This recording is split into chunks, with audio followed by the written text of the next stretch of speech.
नहीं? तो प्रेम नाल बोलो राधे राधे।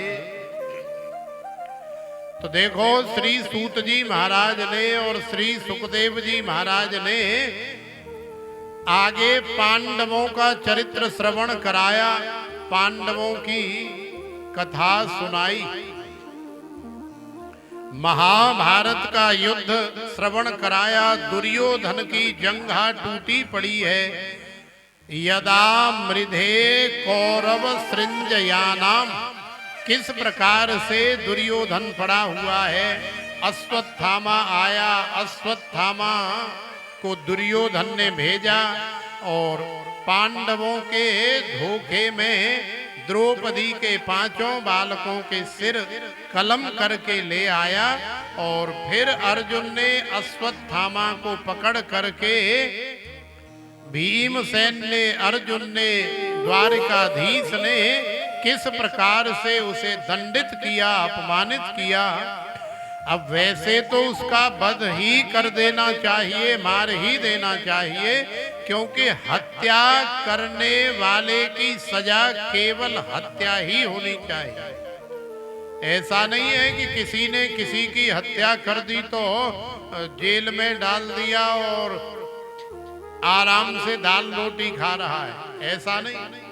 हत्या करने वाले की तुरंत हत्या कर देनी चाहिए, यही विधान होना चाहिए।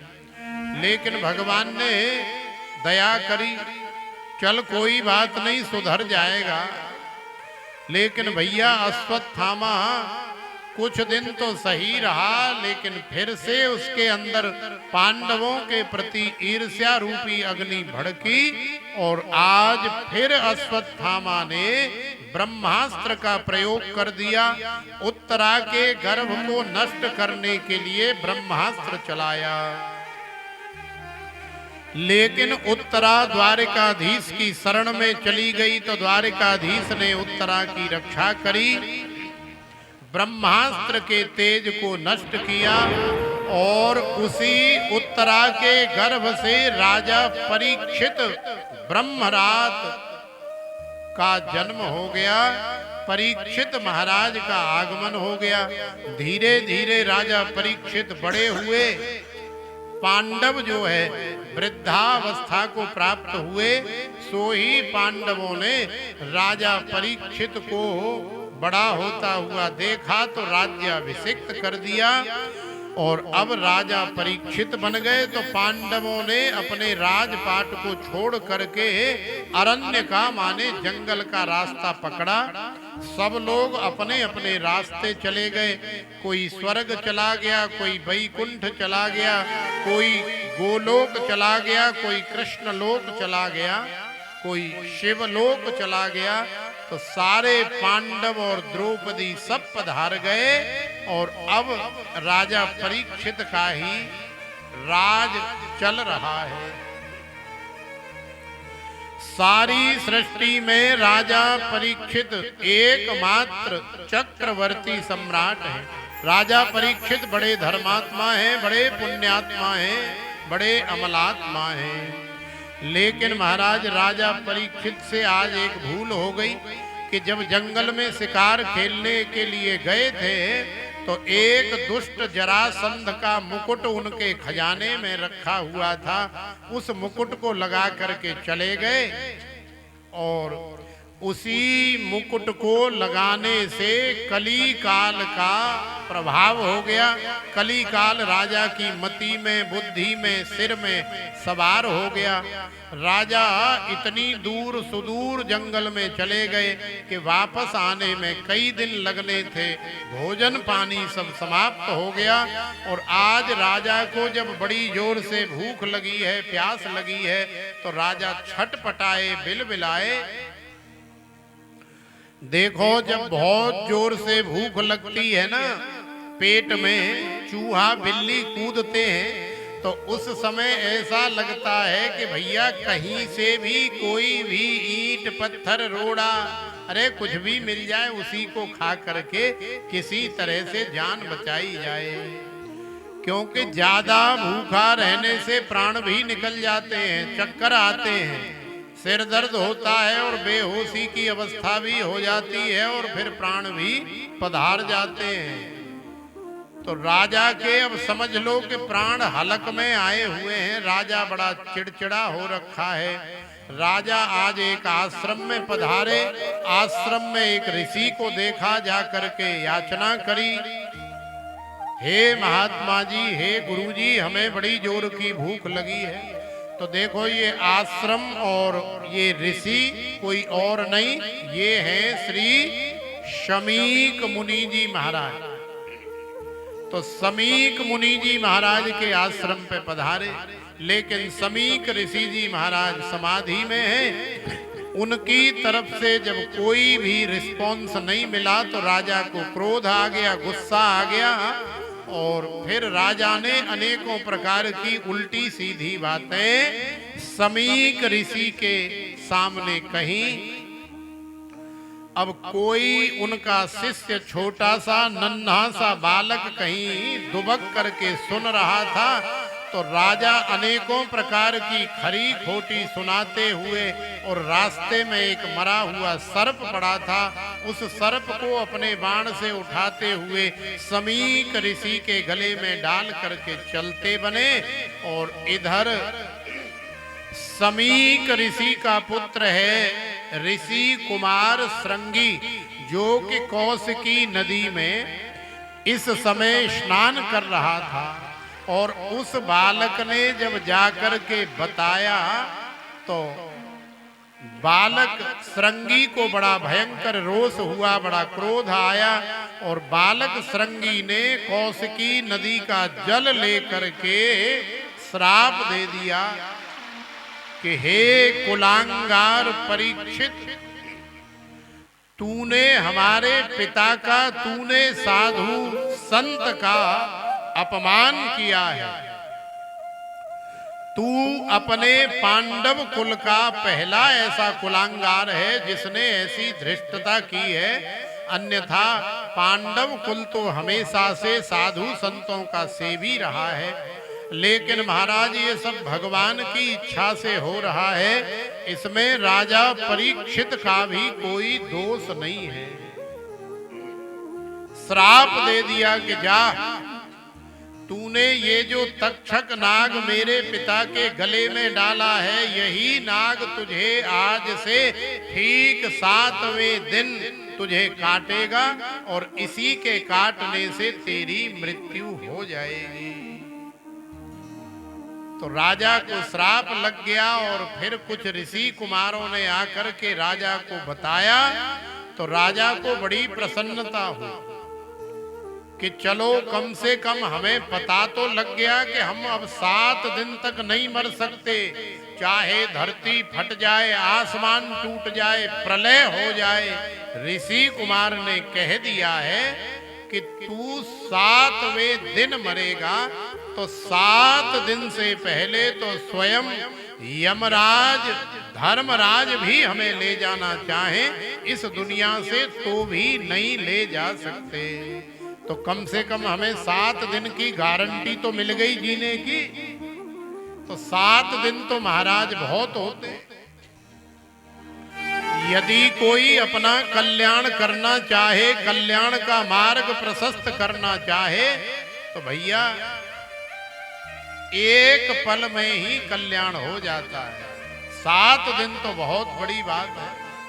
राजा परीक्षित ने अपनी पत्नी को बताया और राजपाट छोड़ दिया, अपने ज्येष्ठ बड़े पुत्र जनमेजय को राज्याभिषिक्त किया और राजा चले गए सीधे शुक्र ताल में मां भगवती गंगा के परम पावन तट पर विराजमान हो गए।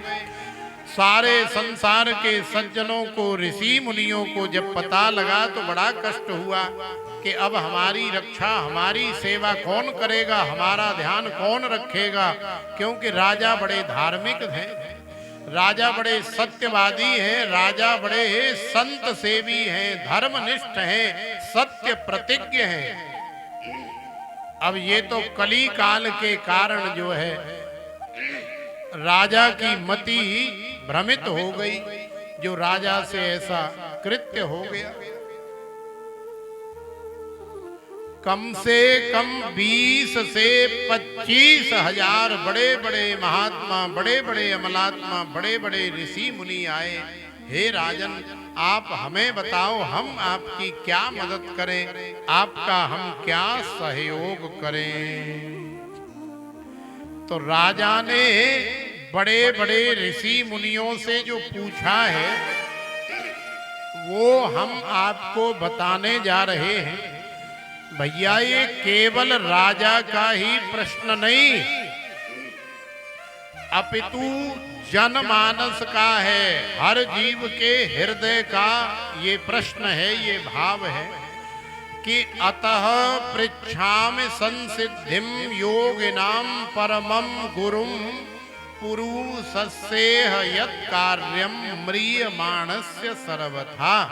माने, हे गुरुदेव, जल्दी मरने वाले व्यक्ति की मुक्ति का उपाय क्या है। भाई, हमें तो अपना एक पल का भी भरोसा नहीं कि अगले मिनट हमारे साथ क्या होने वाला है।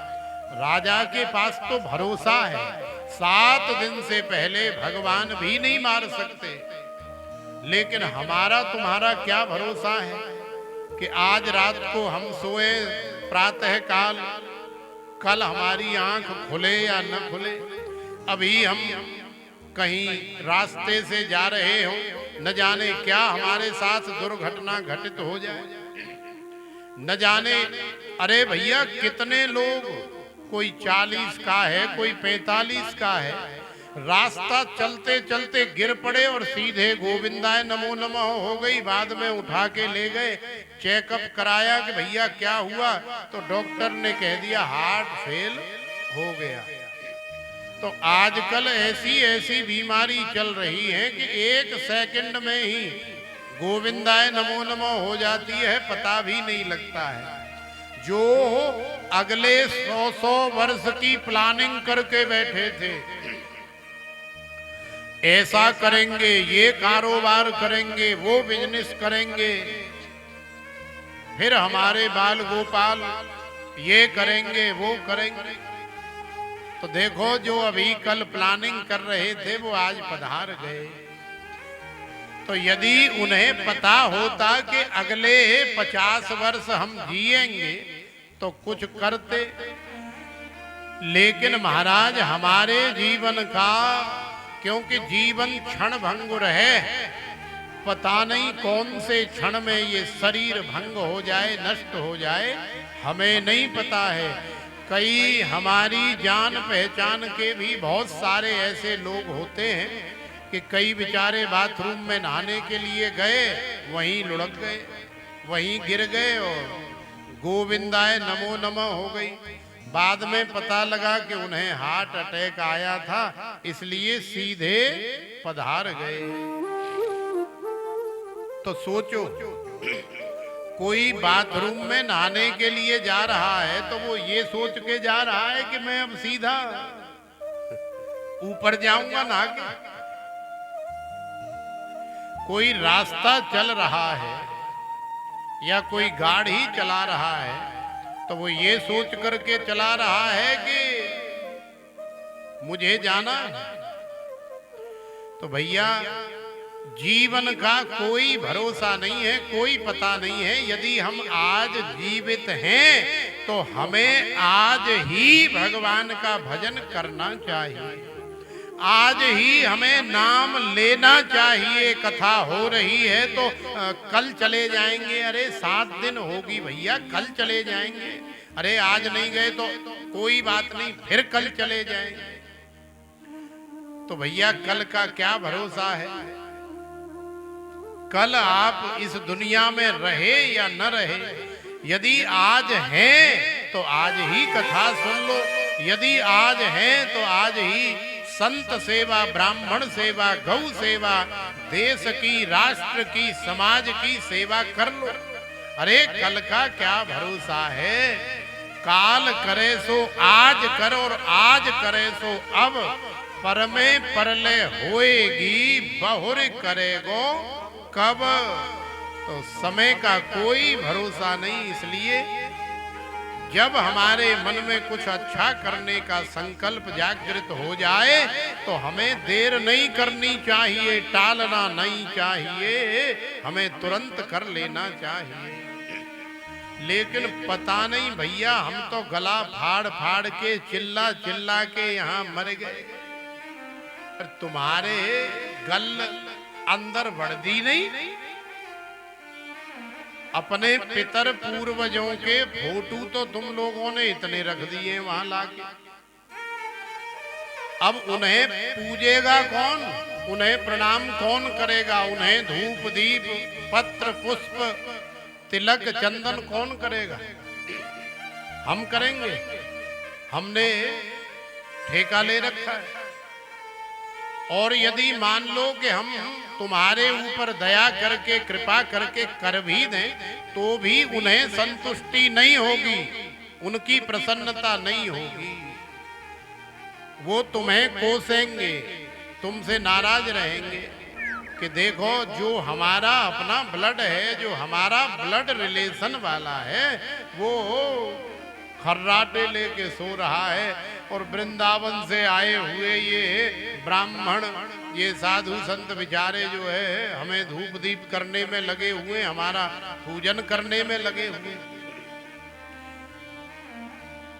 तो देखो, हम 3 दिन से कह रहे हैं कि आप लोग पूजन में आया करो। प्रातः काल पहले 8 का समय दिया था तो हमें लगा चलो थोड़ा जल्दी होगी, कोई बात नहीं, थोड़ा 1 घंटा बढ़ा दिया जाए। तो हमने फिर 9 बजे से 10 बजे तक कर दिया। तो भैया 9 बजे तक तो कम से कम हर आदमी रेडी हो ही जाता है, हर माता बहन तो बहुत जल्दी जग जाती है। 9 बजे तक बाल गोपाल भी स्कूल चले जाते हैं। अरे 1 घंटा निकाल करके आ जाया करो। अरे अपने पूर्वजों के लिए थोड़ा बहुत उनका मान सम्मान, कुछ पत्र पुष्प भेंट कर लो। 200-400 रुपए तुम्हारे खर्च हो जाएंगे तो कोई बहुत बड़ी हानि नहीं हो जाएगी। यदि उनका आशीर्वाद तुम्हें मिल गया तो हमें लगता है कि तुम्हारे 200-400 रुपए से 200-400 करोड़ भी देने में पितर सामर्थ्यवान होते हैं। उनके पास ऐसी शक्ति होती है कि यदि नाराज हो जाएं तो घर चौपट हो जाता है, बर्बाद हो जाता है, धन की हमेशा कमी बनी रहती है, शरीर में हमेशा रोग बने रहते हैं, माने हर तरह की घर में परिवार में व्याधि और हानि ही बनी रहती है। और यदि हमारे पितर पूर्वज हमसे प्रसन्न रहें, हम उनका मान सम्मान करते रहें तो निश्चित ही उनका आशीर्वाद हमें मिलता है। तो भैया हमारी हाथ जोड़ के प्रार्थना है कि आज के बाद तो केवल 4 ही दिन शेष हैं। अब कम से कम 4 दिन जिन जिन माता बहनों ने फोटो रखे हैं पूजा में, तो उनका आना तो अति अनिवार्य है। कोई दूसरा न आए एक अलग बात है, वैसे दूसरे भी आना चाहें जिन्होंने फोटो नहीं रखे वो भी आए पूजन में, और वो यदि न आ पाए तो जिन्होंने फोटो रखे हैं उन्हें तो आना ही चाहिए, नहीं तो फिर फोटो रखने का कोई फायदा नहीं, उसे घर में ही रखो। भैया कोई दूसरा थोड़ी करने आएगा। अब मान लो कि भूख हमें लगी है, भूख हमें लगी है और तुम कहो महाराज असी खाना खा लिया, तुसी चिंता न करो, ते तुहाडे खाना खान नाल साडी भुख थोड़ी बुझेगी भाई। जदों असी अपने हाथ नाल रोटी दा कौर तोड़ के पनीर नू फड़ के ਜਦੋਂ ਮੁਖ ਦੇ ਵਿੱਚ ਨਹੀਂ ਪਾਵਾਂਗੇ, ਨਾਲ ਮੁਖ ਨਹੀਂ ਚਲਾਵਾਂਗੇ ਤੇ ਨਾਲ ਉਹਨੂੰ ਪੇਟ ਦੇ ਵਿੱਚ ਨਹੀਂ ਲੈ ਜਾਏंगे, ਉਦੋਂ तक ਸਾਡੀ ਭੁੱਖ भुजने वाली नहीं है। तो कई काम ऐसे होते हैं, ये पूजा पाठ का काम भी ऐसा ही होता है जो हमें स्वयं को ही करना पड़ता है। भोजन का काम भी ऐसा होता है कि वो हमें ही करना होता है। ऐसा नहीं कि पति कह दे कि ओ कोई गल नहीं, तू चिंता न कर, मैंने खा लिया खूब, 2 ज्यादा खा लिए मैंने, तू ना खाई हो सारे दिन, तेरे हिस्से का मैंने खा लिया है, तो रह जाओगी भूखी। तो भोजन का काम स्वयं करना पड़ता है, पूजा का काम स्वयं करना पड़ता है। ये काम प्राइवेट है और ये हमारे अपने काम आते हैं, जीवन को सफल बनाने वाले हैं। तो प्रेम से बोलो राधे राधे। राजा परीक्षित ने पूछा कि गुरुदेव जल्दी मरने वाले व्यक्ति की मुक्ति का उपाय क्या है? तो गुरुदेव श्री सुखदेव भगवान बड़े प्रसन्न हुए। वरीया नेसते प्रश्न कृतो लोकहितो नृपः आत्मविसम्मतः पुंसाम श्रोतव्यादिषु यः पर। हे राजन, तुमने जो प्रश्न पूछा है वो सारे संसार के कल्याणार्थ है, हमें बड़ा आनंद आ रहा है।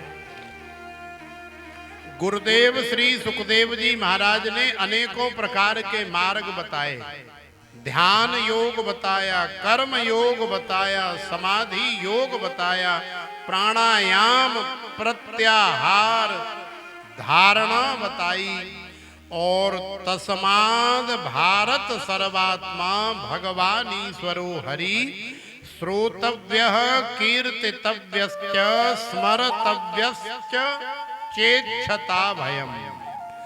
गुरुदेव श्री सुखदेव जी महाराज ने बताया कि भगवान की कीर्ति का, भगवान के गुणानुवाद का हमें बखान भी करना चाहिए और बखान के साथ उसका श्रवण भी करना चाहिए। क्योंकि भगवान के बारे में जब तक हम सुनेंगे नहीं, जब तक हमें भगवान के विषय में जानकारी नहीं होगी और जब तक हम भगवान को जानेंगे नहीं, तब तक हमें भगवान से प्रेम नहीं होगा और जब तक हमारा भगवान से प्रेम नहीं होगा तब तक हमारा भगवान के साथ में कोई अटैचमेंट या रिश्ता मजबूत नहीं होगा। और जब तक हमारा रिश्ता, संबंध भगवान के साथ मजबूत नहीं होगा, जुड़ेगा नहीं, तब तक हमारा कल्याण होगा नहीं। तो सबसे पहले आपको भगवान की कथा, कीर्ति, भगवान का यश, भगवान का गुणानुवाद श्रवण करना चाहिए। जाने बिनु न होए प्रतीति, बिन प्रतीत होए नहीं प्रीति। तो देखो, जब भगवान से प्रेम हो जाएगा तो फिर आप अपने आप ही संबंध जोड़ लोगे।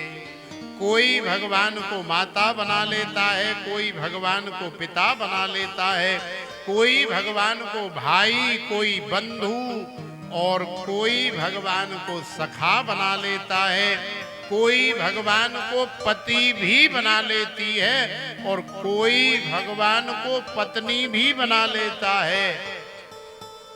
तो जैसा जैसा भाव, जैसा जैसा आप चाहोगे, भगवान आपकी मनोकामना के अनुसार आपके लिए वैसे ही बन जाते हैं। तो राजा परीक्षित ने जैसे जैसे गुरुदेव श्री सुखदेव भगवान से पूछा, वैसे वैसे गुरुदेव श्री सुखदेव जी भगवान ने राजा को कल्याण के अनेकों मार्ग सिखाए। तो राजा को संतुष्टि नहीं हुई, क्योंकि ये ऐसे अटपटे मार्ग हैं कि इन मार्गों पे हमेशा चलना। अब एक दिन ध्यान कर लेना, एक दिन प्राणायाम कर लेना, एक दिन 10 घंटे 12 घंटे तपस्या कर लेना, ठीक है, लेकिन महाराज रोज रोज। तो राजा परीक्षित ने कहा कि हे गुरुदेव, हमें कोई ऐसा साधन बताओ कि सहजता में ही कल्याण हो जाए, क्योंकि हर जीव जो है तपस्या नहीं कर सकता। कोई बैठा है तो भी कर ले, लेटा है तो भी कर ले, खा रहा है तो भी कर ले, चल रहा है तो भी कर ले। माने कोई ऐसा सरल उपाय बताओ महाराज जिससे जीव मात्र का कल्याण हो जाए। तो गुरुदेव श्री सुखदेव भगवान ने कहा कि अच्छा राजन, तुम क्या चाहते हो? तो राजा परीक्षित ने कहा कि गुरुदेव, हम ये जानना चाहते हैं कि संसार में भगवान सबसे पहले किसे मिलते हैं। तो गुरुदेव श्री सुखदेव भगवान ने कहा कि अच्छा, हम तो तुम्हें बताएंगे ही कि भगवान किसे मिलते हैं संसार में, लेकिन सबसे पहले हम तुमसे पूछ रहे हैं, तो लाला तुम ही बता दो कि भगवान संसार में सबसे पहले किसे मिलते हैं। तो आइए, भगवान सबसे पहले किसे मिलते हैं ये कथा तो हम लोग श्रवण करेंगे ही, लेकिन उससे पहले नी में नचना श्याम दे नाल आज मैनू नच लेंदे। अजीत तुहाडी कसर पूरी होई नहीं। तो आइए देख दें केड़ी केड़ी आनंद लेंदी है, नचदी है, झूमदी है।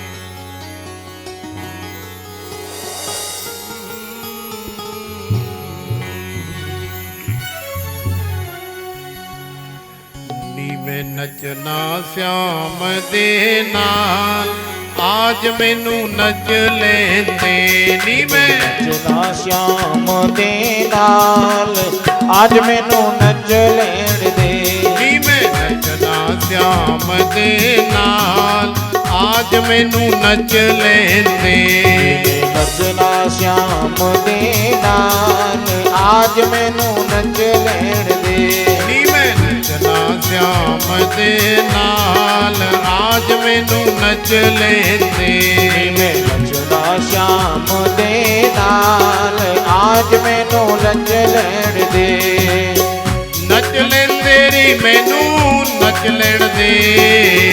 नच लेण दे मैनू नच लेण दे। नच लेंदे री मैनू नच लेंदे। नच लेण दे मैनू नच लेण दे। नी मैं नचना श्याम दे नाल आज मैनू नच लेंदे। मैं नचना श्याम दे नाल आज मैनू नच लेंदे। जय हो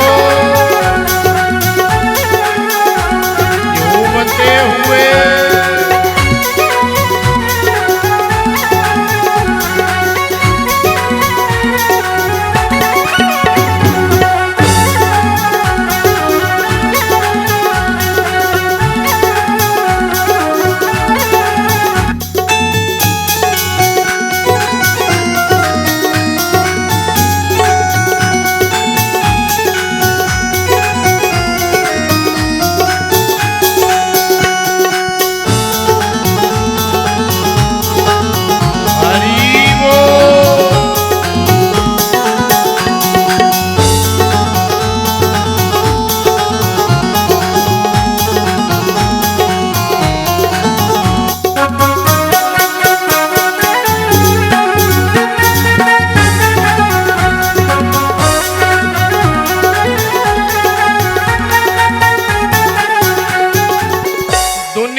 बथेरा।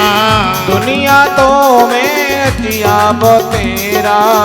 दुनिया तो मैं नचिया बथेरा। दुनिया में मैं नचिया बथेरा। फिर भी ना कोई बनिया मेरा। फिर भी ना कोई बनिया मेरा। फिर भी ना कोई बनिया मेरा। फिर भी ना कोई बनिया मेरा। नी मैं की करना संसार आज मैनू नच लेंदे।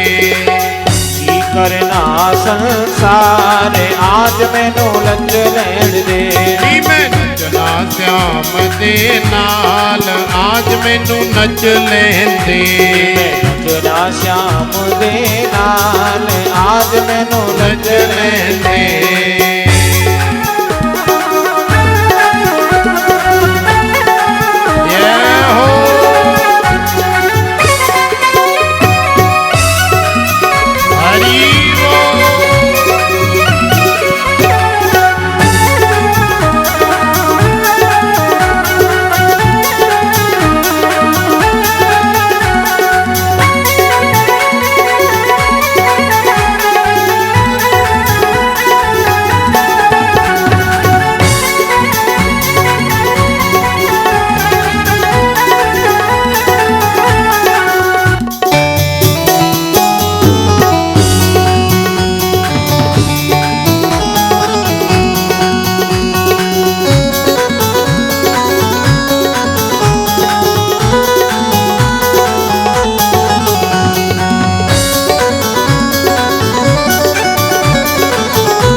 किसको लो नहीं डरना, उनमें किसको लो नहीं डरना, उनमें किसको लो नहीं डरना, उनमें किसको लो नहीं डरना। जो मन आए सोई करना, जो मन आए सो ही करना, जो मन आए सोई करना, जो मन आए सोई करना। मेरा मुरली वाला यार आज मैनू नच लेंदे, मेरा मुरली वाला यार आज मैनू नच लेण दे। नी मैं नचना श्याम दे नाल आज मैनू नच लेंदे, नचना श्याम दे नाल आज मैनू नच लेण दे। नी मैं नचना श्याम दे नाल आज मैनू नच लेंदे, नचना श्याम दे नाल आज मैनू नच लेंदे।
बन के पैरां दे विच घुंघरू बन के, पैरां दे विच घुंघरू बन के, पैरां दे विच घुंघरू बन के, अपने श्याम दी जोगन बन के, अपनी श्याम दी जोगन बन के, अपने श्याम दी जोगन बन के, अपनी श्याम दी जोगन बन दे।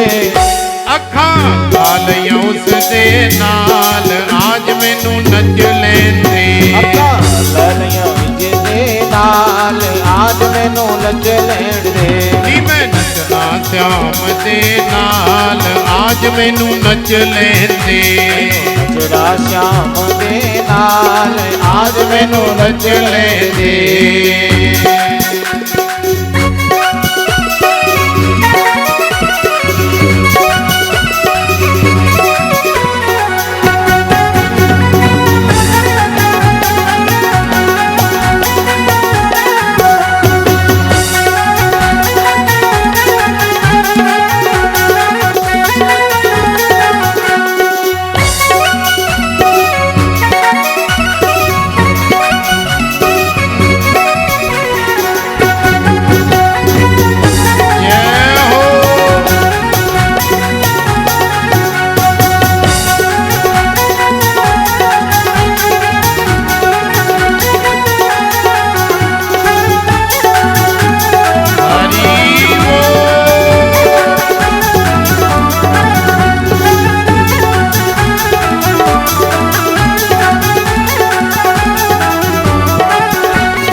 ਵਿੱਚ ਜਾਵਾਂਗੀ ਮੈਂ वृंदावन विच जावांगी मैं ਵਰਿੰਦਾਵਨ ਵਿੱਚ ਜਾਵਾਂਗੀ ਮੈਂ प्यार मोहन दा पावांगी मैं ਪਿਆਰ ਮੋਹਨ ਦਾ ਪਾਵਾਂਗੀ ਮੈਂ प्यार मोहन दा पावांगी मैं ਪਿਆਰ ਮੋਹਨ ਦਾ ਪਾਵਾਂਗੀ ਮੈਂ जग रुस जाए लखां बार आज मैनू नच लेंदे ਜਗ ਗੁਜ਼ਾਰੇ ਲਖਵਾਰ ਆਜ ਮੈਨੂੰ ਨੱਚ ਲੈਣ ਦੇ नी मैं नचना श्याम दे नाल आज मैनू नच लेंदे ਨੱਚਦਾ ਸ਼ਾਮ ਦੇ ਨਾਲ ਆਜ ਮੈਨੂੰ ਨੱਚ ਲੈਣ ਦੇ नी मैं नचना श्याम दे नाल आज मैनू नच लेंदे ਨੱਚਦਾ ਸ਼ਾਮ ਦੇ ਨਾਲ ਆਜ ਮੈਨੂੰ ਨੱਚ ਲੈਣ ਦੇ नी मैं नचना श्याम दे नाल आज मैनू नच लेंदे ਨੱਚਦਾ ਸ਼ਾਮ ਦੇ ਨਾਲ ਆਜ ਮੈਨੂੰ ਨੱਚ ਲੈਣ ਦੇ नी मैं नचना श्याम दे नाल आज मैनू नच लेंदे ਨੱਚਦਾ ਸ਼ਾਮ ਦੇ ਨਾਲ ਆਜ ਮੈਨੂੰ ਨੱਚ ਲੈਣ ਦੇ नी मैं नचना श्याम दे नाल आज मैनू नच लेंदे ਨੱਚਦਾ ਸ਼ਾਮ ਦੇ ਨਾਲ ਆਜ ਮੈਨੂੰ आज मैनू नच ਲੈਣ ਦੇ